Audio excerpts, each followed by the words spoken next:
새로운 날을 주시고 그 앞에서 우리를 세우셨습니다. 오늘도 하나님을 신뢰하며 주어진 시간 속에서 최선을 다해 살아가길 원합니다. 다 함께 사도신경으로 우리의 신앙을 고백하겠습니다.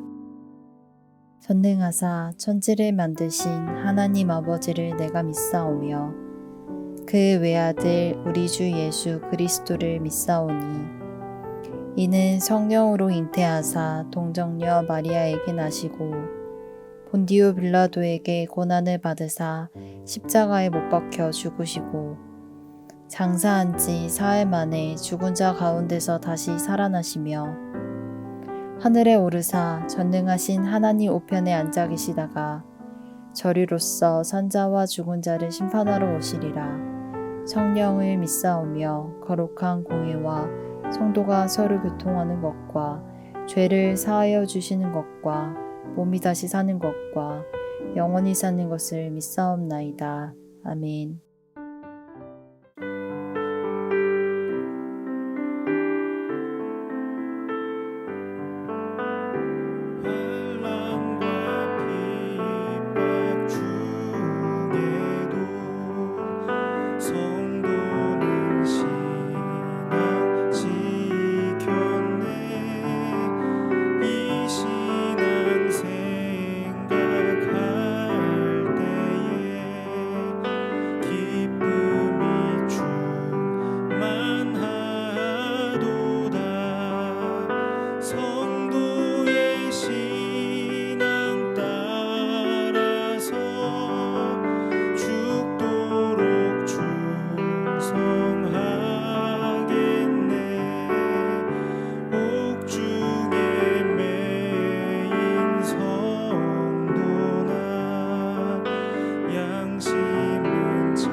오늘 우리가 함께 나눌 말씀은 예레미야 29장 1절에서 14절 말씀입니다.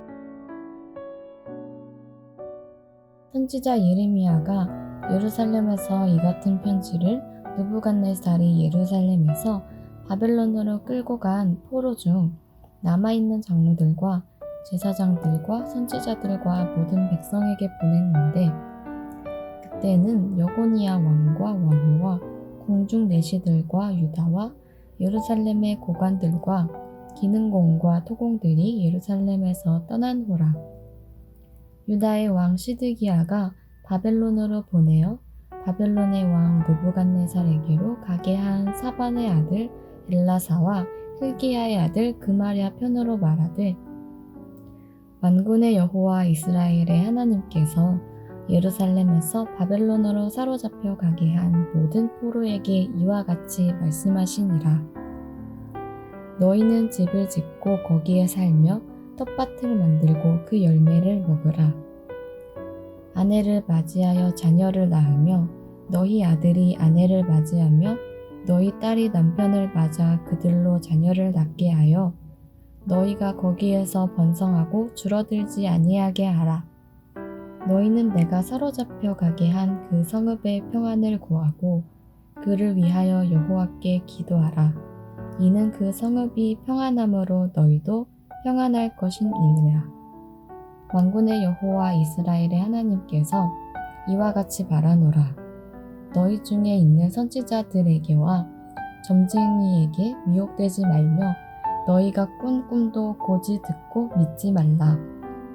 내가 그들을 보내지 아니하였어도 그들이 내 이름으로 거짓을 예언함이라.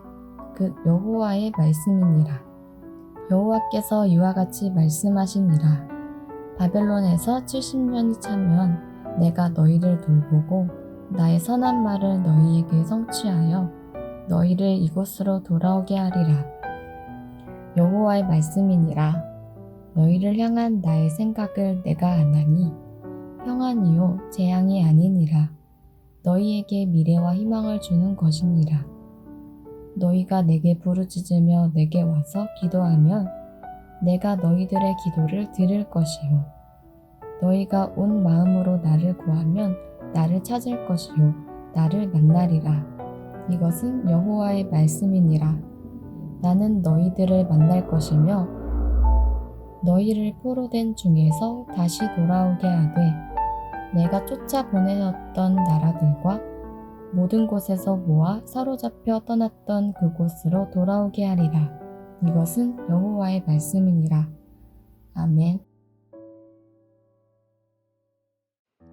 반갑습니다. 오늘 예레미야 29장 1절부터 14절을 중심으로 삶이라는 주제의 말씀을 나누겠습니다. 예레미야 29장은 예루살렘과 바벨론 간의 편지의 내용으로 이루어져 있습니다. 29장에는 적어도 4통의 편지가 들어가 있는데 오늘 본문은 그 첫 번째 편지입니다. 예레미야가 바벨론의 포로로 끌려간 포로들에게 보낸 편지입니다. 정확한 연대기는 알 수 없는데 아마도 바벨론의 2차 침략 직후에 있었던 일인 것으로 보입니다. 특별히 1절 마지막 부분에 바벨론으로 끌고 간 포로 중에 남아있는 장로들과 제사장들과 선지자들과 모든 백성 이렇게 되어 있는데 아마도 바벨론으로 끌려간 포로들 중에 일부가 처형된 걸로 보입니다. 1절을 한번 보시면 선지자 예레미야가 예루살렘에서 이 같은 편지를 느부갓네살이 예루살렘에서 바벨론으로 끌고 간 포로 중 남아있는 장로들과 제사장들과 선지자들과 모든 백성에게 보냈다 이렇게 되어 있죠. 그때는 이미 여호야긴과 그의 어머니와 궁중의 내시들과 고위직 관리들과 기술자들과 대장장이들이 다 포로로 끌려간 그 후였습니다. 2절이죠. 그때는 여고니아 왕과 이 여고니아 왕이 여호야긴입니다. 궁중 내시들과 유다와 예루살렘의 고관들과 기능공과 토공들이 예루살렘에서 떠난 후라. 그때 시드기야가 사반의 아들 엘라사와 힐기야의 아들 그마랴를 바벨론으로 보냅니다. 그래서 예레미야는 그들의 손을 통해서 편지를 바벨론에 전달하죠. 3절입니다. 유다의 왕 시드기야가 바벨론으로 보내어 바벨론의 왕 느부갓네살에게로 가게 한 사반의 아들 엘라사와 힐기야의 아들 그마랴 편으로 말하되 그때 그렇게 말한 편지의 내용은 단순합니다. 거기서 빨리 그 고통을 끝내버리려고 하지 말고 주님 이 고통을 없애주십시오 라고 말하지 말고 그 속에서 살아가라 이런 내용이었습니다. 4절입니다. 만군의 여호와 이스라엘의 하나님께서 예루살렘에서 바벨론으로 사로잡혀 가게 한 모든 포로에게 이와 같이 말씀하시니라. 너희는 집을 짓고 거기에 살며 텃밭을 만들고 그 열매를 맺으라. 그러니까 거기에서 집을 짓고 살라는 거죠. 집을 짓는다는 거는 오래 머물 거라는 말이거든요. 그냥 단순한 지낼 거처가 아니라 오랫동안 살아갈 집을 지으라고 하시고 텃밭을 만들라 그러고 거기에서 나오는 열매를 먹으라고 하십니다. 여러분 텃밭에서 열매를 얻으려면 최소한 몇 년이 필요하죠. 그 기간 동안 너희가 도망갈 생각하지 말고 빨리 회복돼서 돌아올 생각하지 말고 거기에 살으라는 얘기입니다. 하루 이틀 있다가 금방 돌아오고 뭐 한 달, 두 달, 1년, 2년 이렇게 있는 게 아니라 거기서 아예 살아야 된다는 거죠. 거기에다가 6절을 보시면 아내를 맞이하여 자녀를 낳으며 너희 아들이 아내를 맞이하며 너희 딸이 남편을 맞아 그들로 자녀를 낳게 하여 너희가 거기에서 번성하고 줄어들지 아니하게 하라. 아내를 맞이하라 그러고 자녀를 낳으랍니다. 자녀들은 또 결혼을 해서 그들의 자녀를 낳으랍니다. 여러분, 이게 굉장히 긴 시간 동안 너희가 거기서 살아야 된다라고 말씀하시는 거죠. 심지어 자식들까지도 결혼을 해서 또 자녀를 낳고 거기에서 번성하라 이렇게 말씀을 하세요. 우리가 예레미야를 묵상할 때 상당히 어색한 것 같고 익숙하지 않은 것 같은 내용들을 대하게 됩니다. 바로 이런 부분입니다. 우리는 우리에게 있는 고통이 우리의 죄로 인한 결과물이라고 생각하기 때문에 빨리 회개하고 기도해서 그거를 없애버리는 것이 기독교회의 능력이라고 배웠습니다. 근데 성경은 정반대로 말씀하세요. 거기서 살아가라.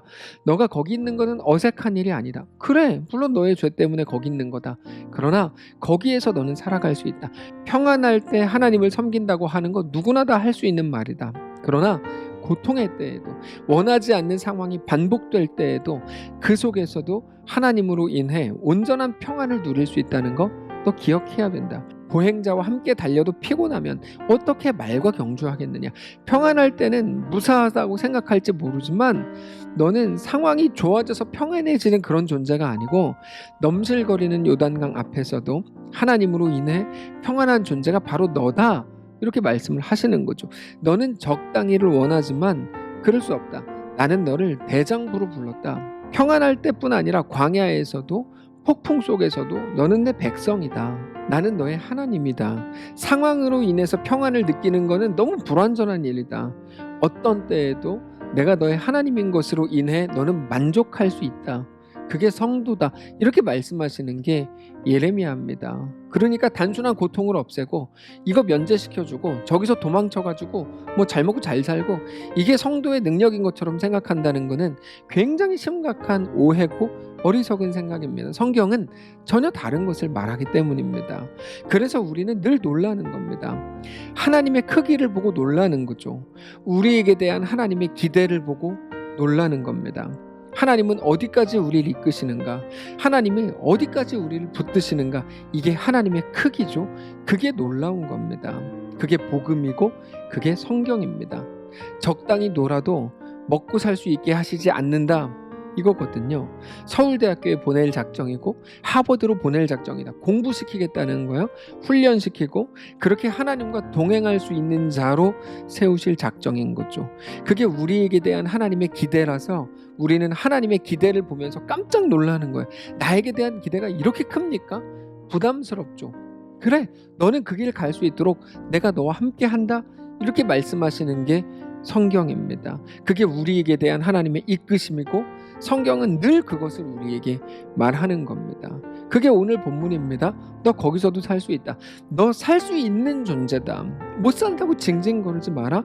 내가 너를 만들었다. 내가 누구보다 너를 잘한다. 나는 너의 아버지다.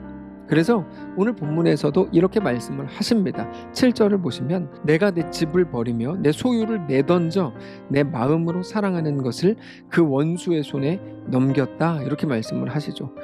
분명히 말씀하세요. 그 사랑하는 것이라고 말씀을 하세요. 내 사랑하는 자, 내 자녀죠. 그러나 그를 훈련시키고 온전하게 서게 하기 위해 배움의 자리로 보내는 겁니다. 그 배움의 자리는 8절 이하입니다. 내 소유가 숲속의 사자같이 되어서 나를 향하여 그 소리를 내므로 내가 그를 미워하였음이로다. 내 소유가 내게 대하여는 문이 있는 매가 아니냐? 매들이 그것을 애워싸지 아니하느냐? 너희는 가서 들짐승들을 모아다가 그것을 삼키게 하라. 많은 목자가 내 포도원을 헐며 내 몫을 짓밟아서 내가 기뻐하는 땅을 황무지로 만들었도다. 그들이 이를 황폐하게 하였으므로 그 황무지가 나를 향하여 슬퍼하는도다. 온 땅이 황폐함은 이를 마음에 두는 자가 없음이로다. 파괴하는 자들이 광야의 모든 벗은 산 위에 이르렀고 여호와의 칼이 땅 이 끝에서 저 끝까지 삼키니 모든 육체가 평안하지 못하도다. 여러분, 이게 놀라운 거죠. 하나님은 그 모든 것들까지 감수하시겠다 이거거든요. 그게 내 사랑하는 자를 원수의 손에 넘겼다 이런 말입니다. 그냥 그렇게 의미 없고 가치 없는 것으로 떨어지는 것을 그냥 두고 볼 수 없다는 거죠. 그래서 온전히 회복하게 하도록 내가 너를 훈련시키고 그 모든 과정 동안 나도 같이 울겠다, 같이 힘들어하겠다, 같이 아파하겠다, 같이 감수하겠다, 이런 말입니다. 너희만 고통스러운 게 아니다. 하나님은 더 고통스럽다. 자녀의 훈련, 자녀의 연습, 자녀의 한숨과 눈물을 즐기는 부모는 없습니다. 그러나 그게 자녀에게 꼭 필요한 일이라면 자녀가 그렇게 고통스럽다고 엉엉 울어도 사랑하는 자녀를 수술실로 보내야 됩니다. 그래야 사니까. 수술실에 들어간 자녀를 보면서 같이 눈물을 흘리고 자녀보다 더 많이 아파하는 마음으로 힘들어하며 눈물 흘리는 것이 부모죠. 그게 오늘 본문의 하나님입니다. 저는 우리 모두가 하나님의 그 마음을 온전히 알게 되시기를 정말 원합니다. 우리는 그저 이 땅에서 잘 먹고 잘 살고 싶습니다. 더 큰 부자가 되고 싶고 사람들에게 인정받고 싶습니다. 그걸로는 안 됩니다. 그거는 우리에게 대한 하나님의 목표도 아니고 꿈도 아닙니다. 하나님은 우리에게 대한 놀라운 계획을 가지고 계십니다. 연약한 우리도 하나님의 온전한 백성, 주의 완벽한 자녀로 세우시겠다고 하는 것이 우리에게 대한 하나님의 기대요, 요구요, 계획입니다. 그래서 어떤 사람들이 말하는 것처럼 기독교는 그렇게 만만한 것이 아닙니다. 그냥 한마디 기도로, 한 번의 눈물로 죄송합니다, 돌이키겠습니다, 그런 말들로 모든 고통이 사라지고 모든 어려움이 없어지는 그런 게 기독교가 아닙니다. 그거는 절대로 기독교회의 능력이 아닙니다. 기독교의 하나님은 우리를 자녀로 삼으시고 우리를 하나님의 백성으로 삼으셔서 우리와 영원히 같이 동행하시겠다고 하십니다. 그래서 우리에게는 무시무시한 겁니다. 배워야 될 게 많고 알아야 될 게 많고 훈련해야 될 게 그렇게 많은 겁니다. 그러므로 사랑하는 성도 여러분, 우리 아버지 되시는 하나님을 더욱 묵상하시기를 원합니다. 하나님을 더욱 기대하시고 하나님을 더욱 사랑하시기 바랍니다. 그것에서 힘겨움에서 도망치는 게 우리의 목표가 되지 말기를 원하고 거기서 하나님을 신뢰하고 더 담대하게 살아가기를 목표로 삼으십시오. 오늘 예레미야를 통해 전해진 이 본문의 말씀이 우리의 삶 속에 들어와서 우리의 삶을 살게 되는 귀한 모든 성도들 되시기를 바랍니다. 한번 기도하겠습니다. 살아계신 하나님, 우리가 이 땅을 살아갈 때 우리에게 허락된 모든 현실 속에서 넉넉하고 능력 있게 담대한 주의 백성들로 다 세워질 수 있도록 인도하여 주시옵소서. 하나님 우리에게 허락하신 모든 환경이라면 그 속에서 하나님의 온전한 백성으로 서게 하실 것을 믿고 그 믿음으로 담대하게 우리의 오늘을 살아내는 모든 성도들 되게 하옵소서. 감사드리며 살아계신 예수님의 이름으로 기도합니다. 아멘. 사랑하는 성도 여러분, 하나님께서 오늘 하루를 우리에게 허락하셨고 이번 한 주를 또 우리에게 주셨습니다. 오늘 말씀을 붙들고 우리에게 허락된 모든 환경 속에서 그 속에서 또 넉넉히 살고 그 속에서 하나님을 사랑하고 하나님의 온전한 백성들로 세워지는 귀하고 담대한 우리의 날들 되시기를 축복합니다.